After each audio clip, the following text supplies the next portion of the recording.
Another thing that really is really interesting and one of the lessons I actually learned was when it comes to actually tracking KPIs. Now, if you watched the channel before, this is something I talked about in previous videos, right? Where each KPI basically needs to be assigned to a specific employee. But one thing that I found really interesting from this school is that when they were talking about KPIs, they talk about different tiers of KPIs. And basically, each employee is basically assigned to a specific tier of that KPI.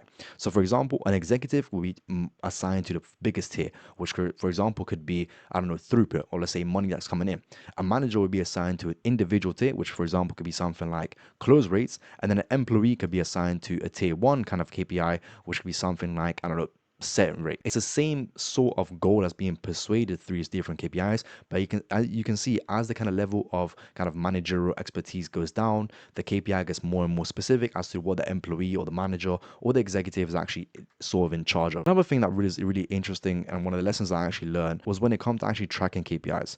What they actually had was this basic KPI table, and within there you had a massive list of all the different KPIs, and it's on a Google Sheet. It wasn't anything complicated, but within there you had the KPI name, the KPI level, the different assigned employees to the actual KPI, the definition of the KPI, and most importantly, how it's tracked and where it's actually tracked. This basically made it so that you bring all your different pieces of information into one singular location. So let's say, for example, if you're looking for a specific metric, rather than having to open up 3 different scorecards, 2 different softwares, and I don't know, 4 or 5 different Google Sheets, you can just go to this KPI table and easily find that specific KPI.